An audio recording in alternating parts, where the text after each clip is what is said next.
Yeah, I see it now. Okay. And this is the part that takes a second. Welcome to episode number 6 of the StrongFirst podcast. This is the official podcast of StrongFirst, the School of Strength. For more information, please visit strongfirst.com. I'm Craig Marker. Welcome to the show. In this episode, our guest is Al Ciampa. Al has a lot of things we can talk about, but I'll talk with some of his numbers first. He's got a raw bench press of 605 pounds in training, 585 pounds in competition, which was a record at the time. Al served in the U.S. Army. He will talk more about his role in the Army, but he was a director of the Army's hand-to-hand combat program. He's leading training for military units in the Air Force. So he's doing a lot with health education, and many people in the StrongFirst community know him from his endurance type protocols. So we're excited to get into this with Al. Al, welcome. Thanks, Craig. Let's get a little bit of start about your history. And I think, we can talk a little bit about your history in powerlifting, military, schooling, etc. Anything, Sure. That's a lot of categories to go to, but anywhere you want to get started. It's interesting. I'm listening to you say that I'm known for endurance, and I'm just like, what? That's definitely not my background. I've always been on the heavy side. I got started in barbell training as a teenager.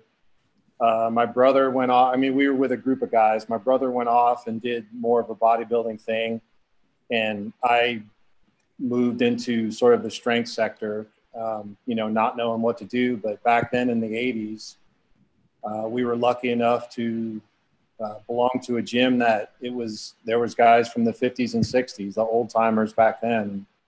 They were training in the York barbell fashion, the Bill Starr type of fashion. And, there was a rusty old stationary bike in the corner. That was the cardio room. It was fighters, boxers. There was a Vietnam vet that was running, we called it like American combat something in the back room. And, you didn't want to go in there because you get your ass handed to you. Oh, Nate. But I stumbled into powerlifting based on, kind of a heavy, medium, light.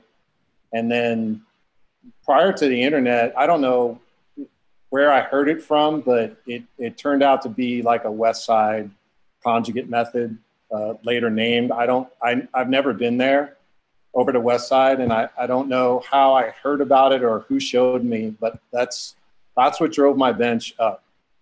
And of course I was just ignoring the pains and injuries that were coming along. So I peaked in strength training it was 26 or 27, I think. Okay. But I hit that meet. And then I did that 605 in the gym in preparation for that meet. So I had missed my peak. And then I only got 585. But that was fine because the people who mattered to me were there in the gym when I did it. Okay. And then that was it. That destroyed my shoulders. It was like a night and day thing. My powerlifting career was over shortly after that meet. And if I remember correctly, you deadlifted and squatted, but you didn't find that they were your best traits because of mobility, and that kind of drove you to learn more about mobility. Am I correct, or is that? No. Okay. You're correct in that my body is not built for deadlifting or squatting. They were both never comfortable. I could never find a comfortable stance. Not that deadlifting or squatting is supposed to be a comfortable engagement, but that's not what drove me to look toward mobility. Mobility is something that I found later on when I was dealing with my students, and the typical fixes didn't fix them, or there was at least there was another way to go. But I always had a pretty strong squat and deadlift. I was never able to maximize, but my bench press just took off. Okay. Like within the first couple of years of training, my bench press just left my deadlift and squat in the dust. And so I really only did 1 or 2 free lift meets. Okay. And one of them was one of those meets that go into the middle of the night and you're deadlifting at like, 12, 1 o'clock. Yikes. But my numbers in squat and deadlift were never great. I think I pulled over 500 a couple of times, but there's no training program ever really worked for me. And I think that's all foundationally because I'm just not built to do those lifts. I can use them for strength, and I have, but as far as, competing at a high level, my body wasn't doing it. But somehow, I guess the same limb lengths or anatomical structures that allowed or that prevented my deadlift and squat allowed my bench press. Okay. I think I had so these aren't obviously competition lifts, but I had a 5-something incline press towards the end because I was doing, I would cycle through bench press, incline press behind the neck. So I did a standing press behind the neck, I want to say like 435 or 455. Wow.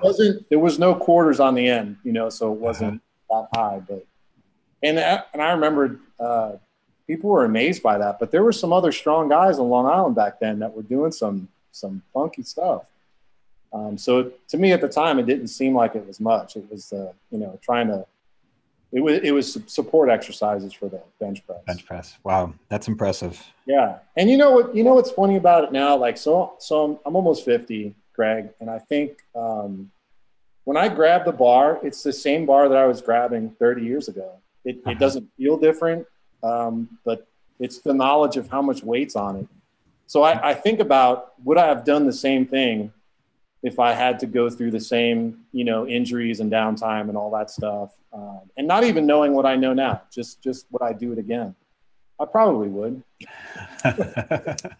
Well, yep. And part of that is what led to your knowledge of not getting injured or, staying healthy. But yeah, that's incredible. I mean, you mentioned your brother going into bodybuilding. I mean, you could almost, like, you look like a bodybuilder. I mean, you're just strong and big, like a strong guy. So you could easily go into bodybuilding now, I think. I can't get my body fat down to those levels. I don't have the discipline to do it. I don't know that I even have the ability to do it. I was overweight as a kid. And, once you've, and it's probably different for everyone, and we'll probably get into this later, but once you've reached some threshold of adipose tissue levels, you can only shrink them down. You can't get rid of them, unless you go through liposuction or something like that, surgically removed. So they're constantly screaming for leptin, and they're constantly, driving hunger beyond levels that, are natural. But, and I've never had my extra adipocytes removed. So I don't know.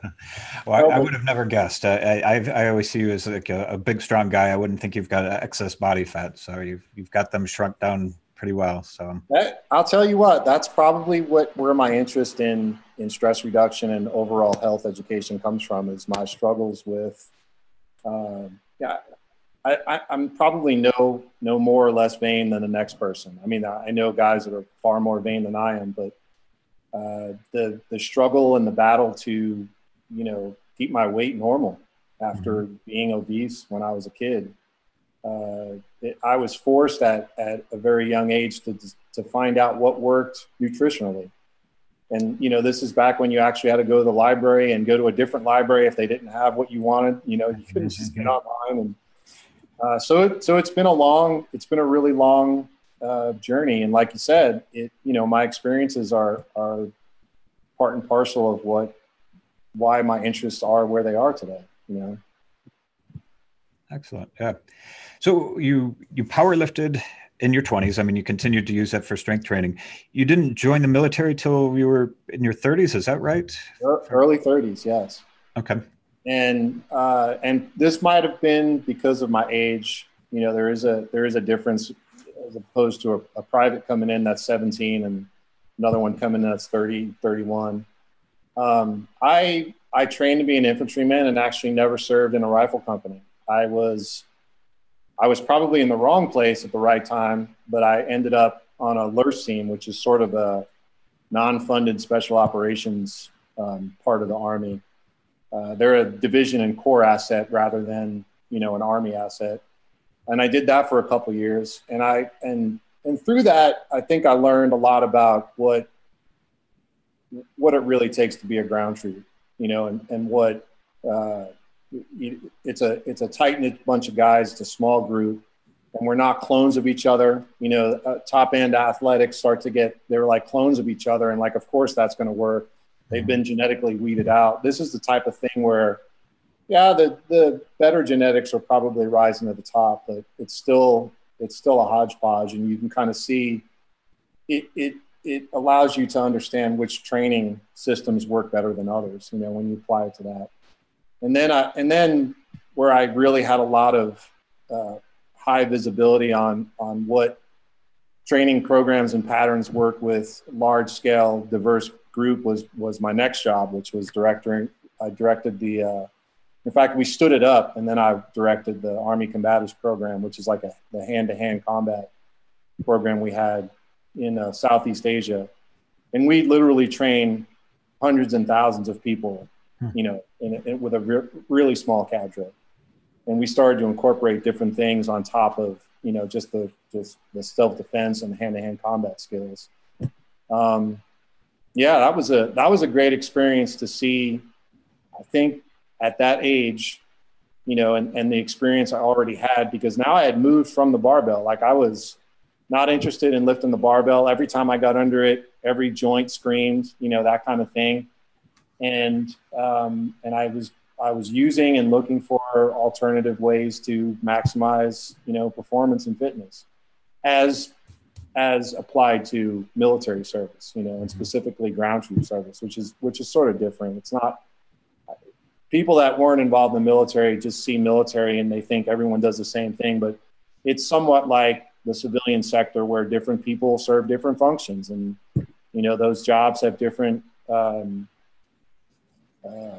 physical fitness capacities. Even though there's standards to stay in the service, you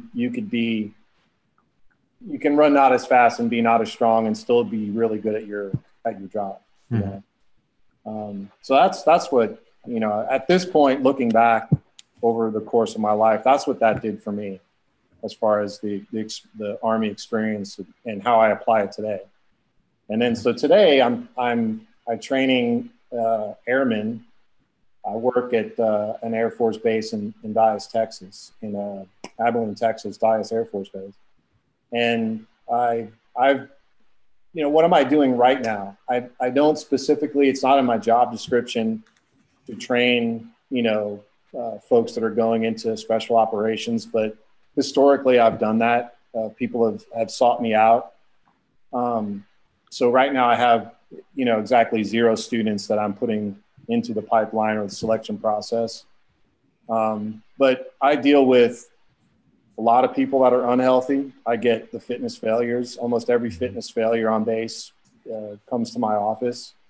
I get those that are marginal, so at any point they can possibly fail if they had a bad day or something and so forth. And then, I also get the part of the healthy population, those that are on the side of their service. They're trying to do triathlons or marathons or stuff like that. And, we're training them for that. So it's really broad right now. It's, and I just try to use all the tools I've learned over my career. Yeah, let's start talking a little bit about that. I mean, I think the exciting part is if, special forces, how do they get selected? And, but I think the whole spectrum of people would be interesting to talk about. So maybe we can talk about, and then, like maintenance of once you become to be a high level athlete or a high level special operations officer, how do you maintain that? And, so let's kind of talk a little bit about that. Like, so if somebody is looking at, if you're training somebody trying to get into the special forces, what type of protocols do you use, or, what do you focus on? That each service has, it's a different pipeline. It's a different selection process. So the Army uses the rucksack to weed people out, which the Air Force doesn't. I got to imagine the Marine Corps does. I'm not familiar with their pipeline. And the Navy doesn't, right? So some of your question is, of course, it depends. Mm-hmm. If it's Army Special Forces, you've got to be able to move with that load for a long period of time. And just, you know, so here's the preface I'd like to use to answer this question, Craig. Physical fitness is a check the box thing. And I think a lot of people don't realize that for military service in general, but specifically for special operations service, it's check the box. You just need to be this fit. Most of it is mental and mettle, METTLE. That is by far what's going to decide whether or not you make it on a team. Okay. And the physical fitness part makes it easier, or makes it suck less. Mm-hmm. Makes it a little easier to drive forward, to keep taking one step in front of the other. But as far as you know, what it is I actually do is let's determine where they are. Mm-hmm. If they've been doing, let me just talk about my recent experience. If they've been, we are, as you know, we are deep into the high intensity, you know, the fitness field as a whole, as the paradigm, the pendulum is swung really far into the high intensity stuff. So that's what I usually get where they come from. They have this background. How long do you have? Don't come to me saying I've got 4 weeks to prepare. You know, I'd like to hear a year or two. Mm-hmm. The first thing we're going to do is back off and start going slower, running slower, building up that aerobic base. How strong are you? Let's just maintain it if you're strong enough, right, on the barbell, or let's start improving it if maybe that's a place that needs attendant to. And then, you know, I focus on, I hate using this term work capacity, but I focus on the ability to do more work and recover from it. And that's really what training is, right? You build, you can break it down into strength and endurance, but inevitably it's building the capacity to do more work and recover from it and making it a repeatable event, rather than as opposed to something that you can do once and it knocks you on your ass for 3 days. So the ANA protocols work really well with that. And so those are specific to certain exercises, you know, more of the power exercises, high power production exercises. And so I think most people will know what ANA is, but can you just describe it briefly? Yeah, pure ANA is doing, it's somewhat individual. It's doing a period of work that lasts for your alactic work period, which is, some people it's as little as 5 and 6 seconds. Other people it's somewhere 12 and 13 seconds. And then trying to, you know, over time, trying to build capacity with that energy system. And then resting, recovering after that bout of work, such that your aerobic system is restoring ATPs, right, and CPR. It's really that simple, and the bigger it got over the years, the more misinterpreted and confusing I think that is. Mm-hmm. It doesn't work well with grinds, you know, with the lifts, because you're just not getting enough work done in that 6 to 12 seconds. And it's also quite a long session. It's not a short, you know, sort of S&S thing, which you can get done in 15 to 30 minutes, depending on your ability level. Mm-hmm. That works really well because it is repeating work over and over and over again, you know, high powered work. And it's, I don't know where it came from. I think Pavel whispered in my ear something, and I said, let's try this. Like, why? I remember asking a question like, why do we do 10 swings per set? Mm-hmm. And not really getting an answer. And so I started looking at different durations of work periods and different durations of recovery periods.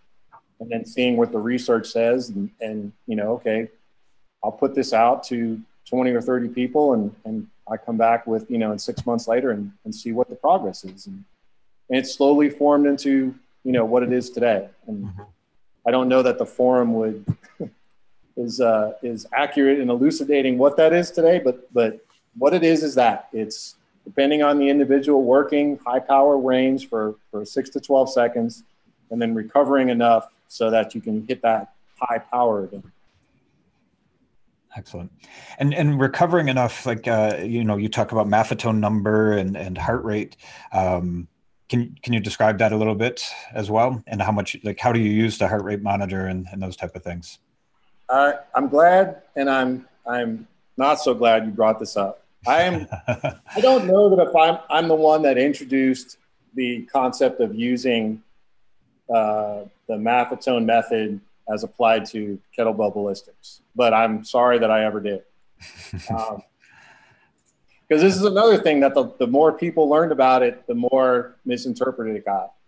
And so let me go back and say this, if you want me to spend the time doing this.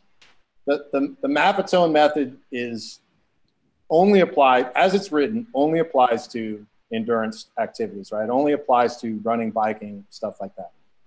And, so the idea of using 180 minus your age, it errs on the side of keeping the individual recovering more rather than less. That the whole of the session becomes a lower biological cost than it otherwise would, right? So it's sort of a surrogate. Mm-hmm.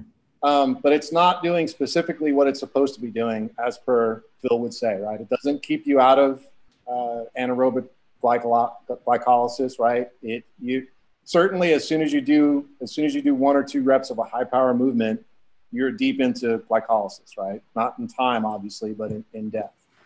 But like I said, what it does do is it prevents people. It's sort of self-correcting. It prevents people from training too hard. I found over time that, and this is years, it's still not a bad surrogate to maintain or to guide the intensity level of a ballistic session, but it doesn't work for everyone. I'd rather teach you the sensations that are coming from your body, mm-hmm. and that through your own experience, when it feels good that you can start the next set and the power is going to be there. Because it's not really a heart rate number. It's not really a set time of rest, right? Because the time can change even within the same session. Mm-hmm. Yeah, the math stuff. Now, I run to somewhere around math. But yeah, for kettlebell ballistics, it's I don't know what to say. It works for some. It doesn't work for everyone. I mean, I think it gives you some more information. So that's important. Yeah. I think, what we've seen is just people take that number as this is, the exact thing I have to get to. And like you said, it's about feeling, that you have enough power on the next set. And, with what we've been doing with the accelerometer is just making sure that power stays the same from set to set and that you're not reducing power over time. So right. Another indicator, but that's still not the perfect indicator either. So you just have to use a combination of information and, do your best with that. Exactly. It'd be great now if we could detach math from using the heart rate monitor to guide your, ballistic session. Mm-hmm. Because and honestly, I think if you do the numbers out, which you probably have done, the 180 minus your age is exactly, if you're 20 years old, it's 80% of your heart rate max using the 220 formula. And if you're 65 years old, it's 75% of your heart rate max using the 220. So from age range 20 to 65, it's about, where you want to be if you were to use the heart rate max formula. Mm-hmm. I think the genius thing about the math method is what everyone precludes, which is the adjustment for your health. The plus or minus 5 or minus 10 based mm-hmm. on if you're taking daily medications or, your stress levels. And another thing, I think this might help some of the people from the forum that listen to this. If you change to the math method to guide, say, your S&S training, and don't add the plus 5 beats per minute just because you got stronger on S&S, because the idea is you're a stronger runner aerobically, and then you add plus 5. That's the math method.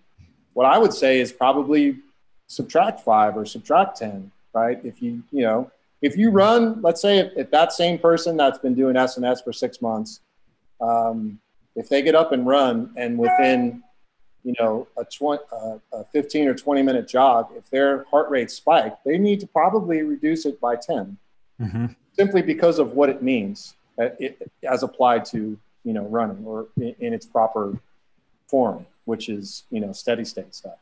Yep. That makes sense. Yeah. So just, the message is understand what the math method is, and what its application is, where it came from. And then how do we interpret it and apply it to kettlebell ballistics? That's a better probably answer to that question. Okay. Do kettlebells, I think for some military units, kettlebells work great. But, if you're, teaching, PT, the standard PT test, or running and sit-ups and those type of things, do you train people with kettlebells? I do. I think there's no substitute for running. And there's a caveat to that. If you are normal body weight and perhaps a little underweight, you could probably get away with meeting the standards and actually exceeding the standards by a lot if you just did kettlebell training or some sort of, ballistic training, power training. But for the vast majority, there's no substitute for running. Again, it goes back to, do you want the PT test to be this thing that you take twice a year or once a year, depending on what your score is, and you're suffering for 6 days after? Or do you want it to just be another session, right? So that's sort of the first question. But, part and parcel of my job is to keep people high level of readiness, which is injury prevention. So it's irresponsible of me to say, the agency is asking you to run 1.5 miles twice a year, but don't run in training, just go ahead and do this, that, or the other thing, because it's going to carry over to running. Because chances are, because of what running is, right, how intense it is on your joints and tendons, that you might get injured. So yes, you have to be specific in that kind of run. Push-ups is sort of the same thing. Very few things carry over to push-ups, so you have to do push-ups. I think push-ups is a good exercise. I don't think you need to, knock out 100 to 150, but you have to do sets. Sit-ups is where I sort of, my take might be somewhat unique. I don't advocate training sit-ups. I advocate building, again, words I hate using, but a strong core. Tying everything together nice and tight, using barbells, kettlebells, running helps really good with that. And then, while you're working up to the PT test a week or two out, just do a max set or two just to see where you're at. And actually that max set or two will pattern that movement enough so that you're really successful in but I've seen that over and over and over again. And to the contrary, on the other side of that coin, I've also seen people that they only train using the events that they're going to be tested on. And they're fairly successful on the test, but low back problems. If you do enough sit-ups, you're going to eventually get some low back problems. So the Army just came out with their proposal for their new combat test, or how they're changing their APFT to the new format, and they took out sit-ups. So that's a great thing. I think they do leg tucks now instead. Okay. Which is safer. It's still probably a little resource intensive and not necessarily wouldn't be my choices of events, but they're moving in the right direction to keep guys safe. Interesting. I wanted to go back.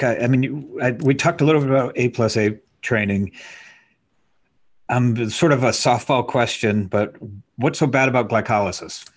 Why don't we just do high intensity interval training?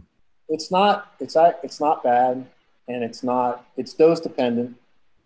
And again, it's individual. If your life is such that you are stressed out behind your desk, right? So you've got fight or flight engaging 6 of your 8-hour day, but you're not actually moving because you're stuck behind a desk.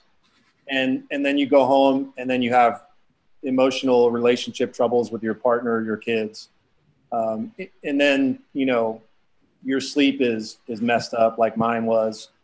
If your life is nothing but stress, there's only so much of that you can absorb. And over years, it accumulates and breaks you down. And so then training becomes a stressor rather than something that reduces stress. And the best way to tank your system is just high dose, HIIT training or heavy glycolytic training. Something I've noticed and I don't know the reason for it. I'm going to blame it on survival of the species. And I don't know if you've seen this. As far as human behaviors, the only thing that you can engage in where it goes the opposite direction of your health is physical activity.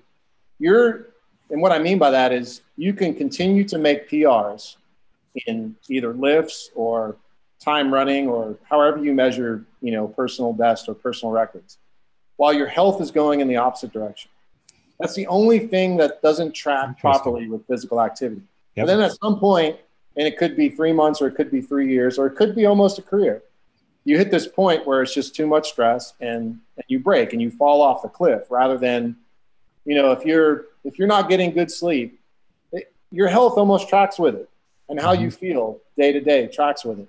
But I know people, and I've known people for over 15 years now, not the same person, but for 15 years I've seen this, that the only time they're wide awake is when they're in the gym doing their high intensity stuff. The rest of the time they're fighting to stay awake and not able to produce at work, and just, mind is constantly fogged. And then, you tend to see a couple of months after that, they sort of fall off the cliff. And that's what I think is a survival of the species sort of genetic inheritance, that it definitely behooves us as an organism and as a species to continue to make PRs in physical activity stuff, running, jumping, running away from things, while we sort of trade the health for that, because it doesn't really matter long-term health right now. I need to get out of this, whatever this situation is, dangerous right now. And so, now that society has made us relatively safe and we can engage in this kind of stuff and using physical activity as a training tool, it's a weird observation. But the reason why I mention this is because someone can be fooled into thinking that because I'm continually getting stronger, faster, bigger, whatever, that's the healthful way to go. I'm doing the right thing, right? My health must be tracking with that. That's actually not the case in some cases.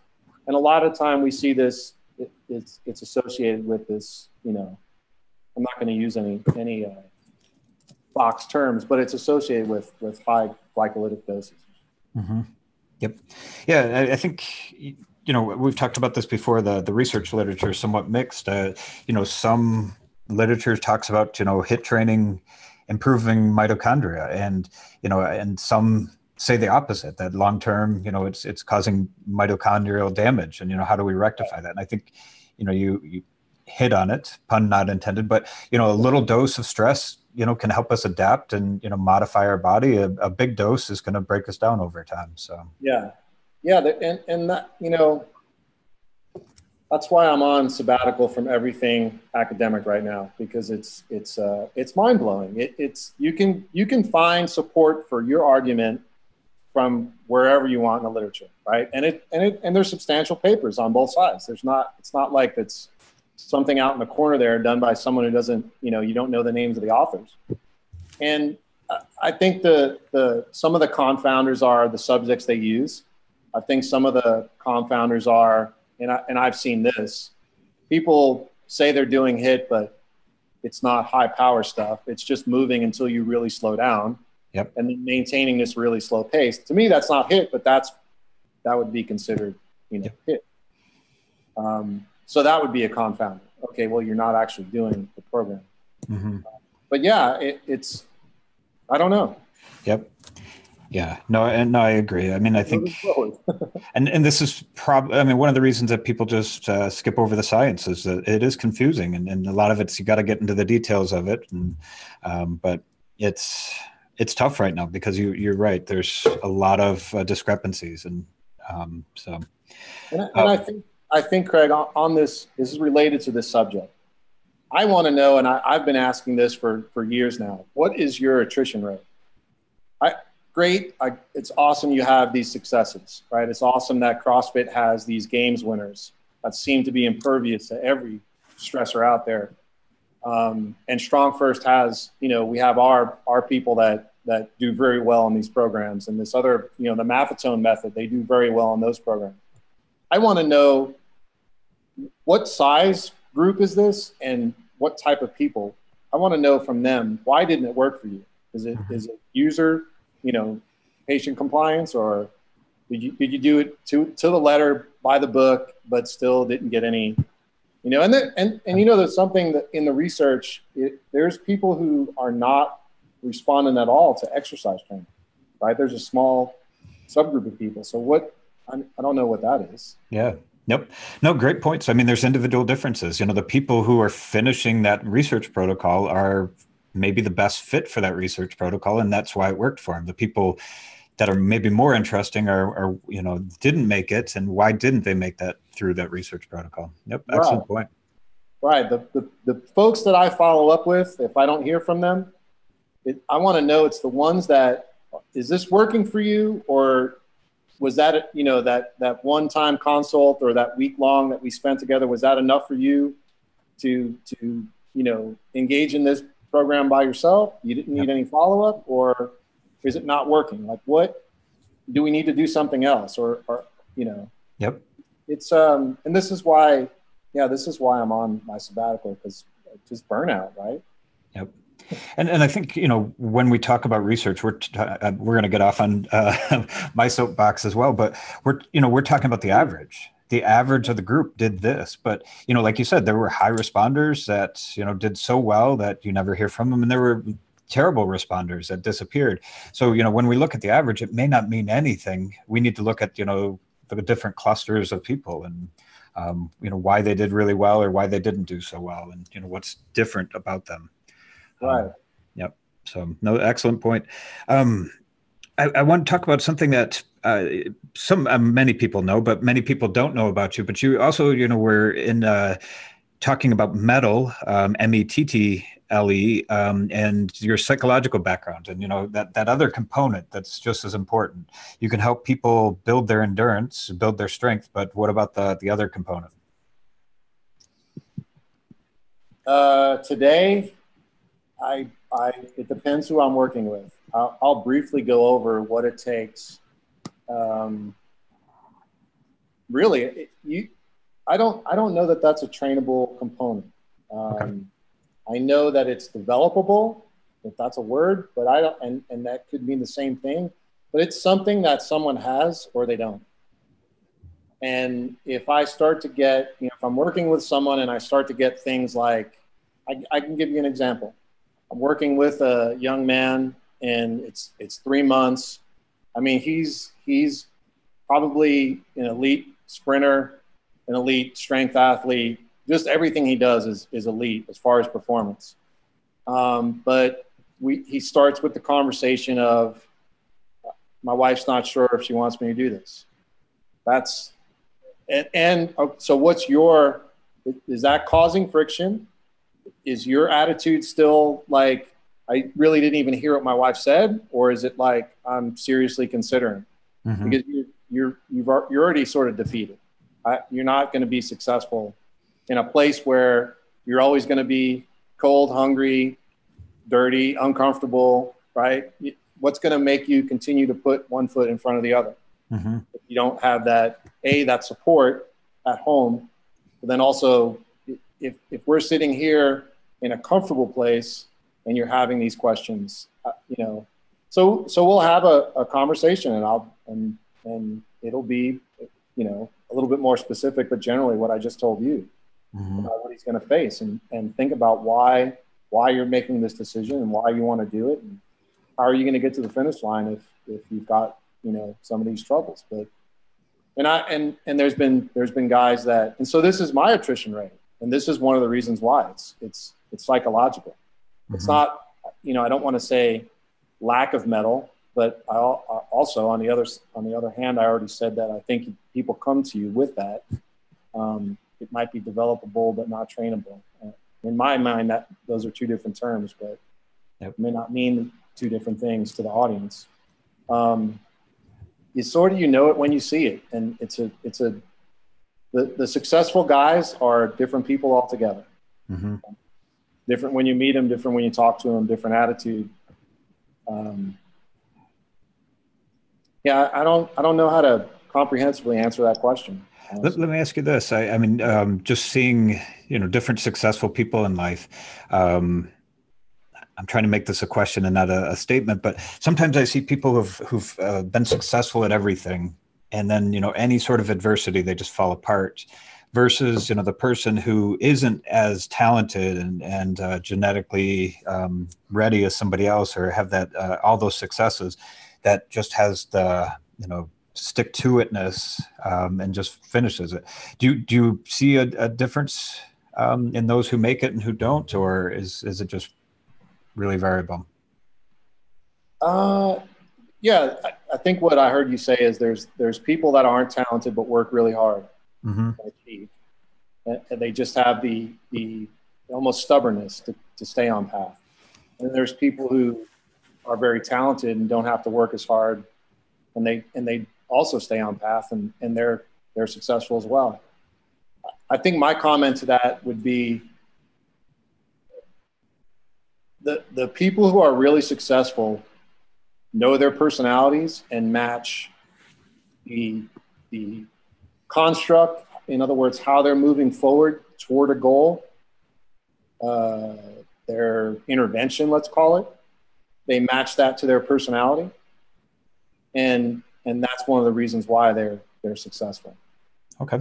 Does that make sense? Have you seen that? Or? Perfect sense. Yeah, no, I was just wondering if you saw like a sort of a bias or one type of person, one trait. I was trying to give you a trick question, but one trait that makes a successful person, and I couldn't trick you into it. So yeah, I don't think there is. Oh, good. We're kind of running out of time, but one of the things that we talked about earlier was just exercise you've been doing lately, the Zercher squat, and some of the benefits of that. So I think many of the listeners might not even know what a Zercher squat is. So could you describe that and what benefits you've been seeing? Sure. It's a barbell squat where you hold the barbell in front of you in the crooks of your elbows. So it's as uncomfortable as it sounds.